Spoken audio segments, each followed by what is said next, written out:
விஜய் தொலைக்காட்சி சூப்பர் சிங்கரில் ஒரு கண்டஸ்டண்ட்டாக இருந்து மக்களிடையே ரொம்பவே பிரபலமானவர் ஸ்ரவன். இவங்களுடைய பாட்டி சாந்தா பாட்டி வந்துட்டு இறந்துட்டாங்க.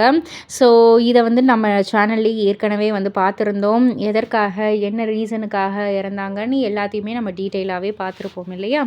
ஸோ அதற்கு கீழே ஏகப்பட்ட கமெண்ட்ஸ், எல்லோருமே ரொம்ப ரொம்ப அவங்களுடைய வருத்தத்தை வந்து தெரிவிச்சுக்கிட்டு இருக்காங்க. ஆக்சுவலாக அவங்க ஒரு சமையல் சேனல் மூலயமா மக்களிடையே ரொம்பவே வந்து ஃபேமஸ் ஆனவங்க தான். ஒவ்வொரு ஃபெஸ்டிவல் சீசன் அப்பயும் நாங்கள் சாந்தா பாட்டியோடைய சமையல் ரெசிபீஸை பார்த்து தான் நாங்கள் வந்து பண்ணுவோம். எங்களுக்கு ரொம்ப ரொம்ப கவலையாக இருக்குது. ஒரு சாம்பார் பவுடராக இருக்கட்டும், இல்லை எதுவாக இருக்கட்டும், அவங்களுடைய வீடியோஸ் வந்து எங்களுக்கு ரொம்ப ரொம்ப ஹெல்ப்ஃபுல்லாக இருந்தது. அந்த ஒரு அமைதியான முகம், சிரித்த முகம், அமைதியான பேச்சு, அந்த பாட்டி அந்த ஒரு பேச்சு எல்லாமே ரொம்ப ரொம்ப க்யூட்டாக இருக்கும்.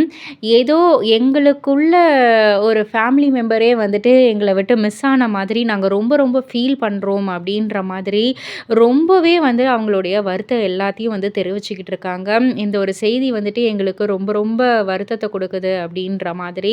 ஸோ அந்த அளவுக்கு ஒரு அமேசிங்கான ஒரு பாட்டி. இவங்களுடைய மறைவு இத்தனை பேரை வந்து பாதிச்சிருக்கு அப்படின்னா, அவங்க ரொம்பவே ஒரு அழகான வாழ்க்கையை வந்து வாழ்ந்திருக்காங்க. அண்ட் கடைசியாக நம்ம ஸ்ரவன் கிட்ட சொன்ன வார்த்தை தான், எந்த ஒரு ரெக்ரெட்ஸும் இல்லாமல் சந்தோஷமாக நான் வந்து போகிறேன்னு வந்து அவங்க வந்து சொன்னது வந்துட்டு ஸ்ரவன் காதில் வந்துட்டு என்றைக்கும் ஒலிச்சிக்கிட்டே இருக்கும் அப்படின்ற மாதிரி சொல்லியிருந்தாங்க.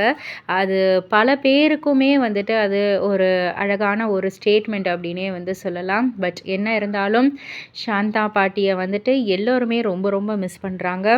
இதை பற்றி நீங்கள் என்ன நினைக்கிறீங்க? உங்களுடைய கருத்து என்ன அப்படின்றத கீழே உள்ள கமெண்ட் பாக்ஸில் குறிப்பிட்டு சொல்லுங்கள். மறக்காமல் சேனலில் சப்ஸ்கிரைப் பண்ணி பக்கத்தில் உள்ள பெல் ஐக்கானை கிளிக் பண்ணிவிடுங்க.